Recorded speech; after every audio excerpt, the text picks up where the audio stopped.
तो आज हम एक बहुत ही दिलचस्प कहानी पर बात करने वाले हैं। बृहस्पति व्रत कथा। ये एक ऐसी रानी की कहानी है जिसके पास सब कुछ था, लेकिन फिर भी उसने वो सब कुछ जानबूझकर खो दिया। ये आस्था, धन और बदलाव की एक बहुत ही कमाल की कहानी है। अच्छा, इससे पहले कि हम कहानी शुरू करें, एक सवाल सोचते हैं। क्या कभी ऐसा हो सकता है कि पैसा, दौलत किसी के लिए अभिशाप बन जाए, एक बोझ? ये सवाल इस पूरी कहानी की जड़ है। चलिए, इस रानी की कहानी में इसका जवाब ढूंढते हैं। तो चलिए कहानी में चलते हैं। एक राज्य था, बहुत खुशहाल। वहां के राजा बहुत ही दानी और धर्मात्मा थे, अपनी प्रजा का खूब ख्याल रखते थे। लेकिन उन्हीं के महल में उनकी रानी की सोच, कह सकते हैं, एकदम उल्टी थी। तो देखिए, दोनों में कितना बड़ा फर्क था। एक तरफ राजा थे जो हर गुरुवार हर थर्सडे व्रत रखते थे, पूजा करते थे और गरीबों में खूब दान करते थे। और दूसरी तरफ थी रानी, जिन्हें ये सब बिल्कुल पसंद नहीं था। उन्हें लगता था कि ये दान पुण्य करना बस एक बेकार का झंझट है।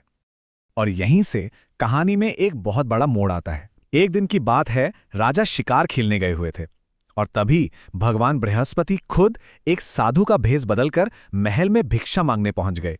ये एक बहुत ही एक डिसाइडिंग मोमेंट था। अब देखिए, साधु को देखकर रानी ने जो मांगा वो किसी ने सोचा भी नहीं होगा।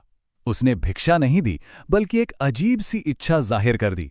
रानी ने कहा, मैं इस रोज रोज के दान पुण्य से तंग आ गई हूं। महाराज, आप मुझे कोई ऐसा रास्ता बताइए जिससे ये सारा का सारा धन ही खत्म हो जाए और मुझे शांति मिले। यहीं से रानी के पतन की कहानी शुरू होती है। तो बृहस्पति देव ने, जो साधु के वेश में थे, कहा, ठीक है, अगर तुम्हें धन से इतनी ही नफरत है तो जैसा मैं कहता हूं वैसा करो। और उन्होंने जो निर्देश दिए वो सुनने में ही बड़े अजीब थे।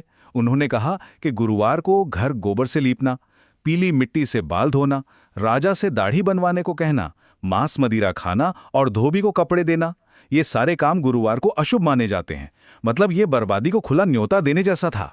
तो अब देखते हैं कि रानी की इस एक गलती का अंजाम क्या हुआ। रानी का जो इतना बड़ा साम्राज्य था वो बहुत ही तेजी से बिखरने वाला था। और यकीन मानिए, ये बर्बादी बहुत बहुत तेजी से हुई।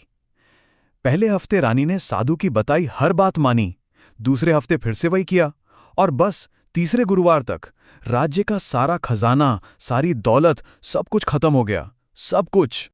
हालात इतने इतने खराब हो गए कि शाही खानदान के पास खाने तक को कुछ नहीं बचा था।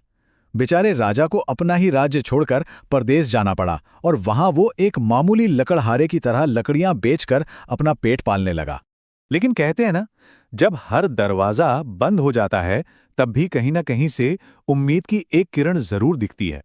रानी के लिए ये उम्मीद की किरण उसकी अपनी बहन के जरिए आई। 7 ये सिर्फ एक नंबर नहीं है। सोचिए, 7 दिन, पूरे 7 दिन रानी और उसकी दासी भूखे प्यासे थे। ये उनकी लाचारी और उनकी पीड़ा को दिखाता है। अब भूख से जब बिल्कुल बेहाल हो गए तो रानी ने अपनी दासी को मदद मांगने के लिए अपनी अमीर बहन के पास भेजा। जब दासी वहां पहुंची तो उसने देखा कि रानी की बहन पूजा कर रही थी। वो गुरुवार के व्रत की कथा सुन रही थी। दासी ने आवाज लगाई, पर उसे कोई जवाब नहीं मिला। रानी की बहन चुपचाप बैठी रही। अब दासी को लगा कि उसकी बेइज्जती हुई है, पर ऐसा नहीं था। असल में वो व्रत के एक बहुत जरूरी नियम का पालन कर रही थी कि जब तक कथा चल रही हो तब तक ना तो उठना है और ना ही बोलना है। खैर, पूजा के बाद जब बहन को पूरी बात पता चली तो उसे बहुत दुख हुआ और उसने रानी की मुश्किल का हल बताया। और जानते हैं वो हल क्या था? वही गुरुवार का व्रत, जिसे रानी एक जमाने में झंझट समझती थी।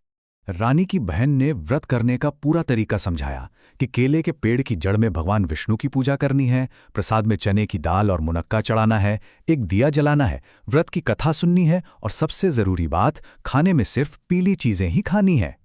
रानी और दासी ने व्रत तो कर लिया, पर अब चिंता ये थी कि पीला भोजन कहाँ से आएगा। उनके पास तो कुछ था ही नहीं। वो दोनों बहुत दुखी थे। लेकिन तभी एक चमत्कार हुआ। खुद बृहस्पति देव एक साधारण इंसान का रूप धरकर आए और उन्हें पीले भोजन से भरी 2 थालियां देकर चले गए। ये उनकी आस्था का पहला फल था।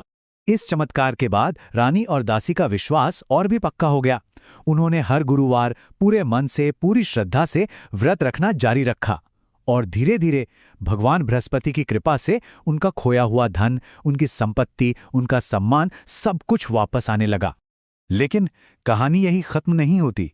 दौलत वापस पा लेना एक बात है, पर असली सबक, असली सीख तो अभी बाकी थी।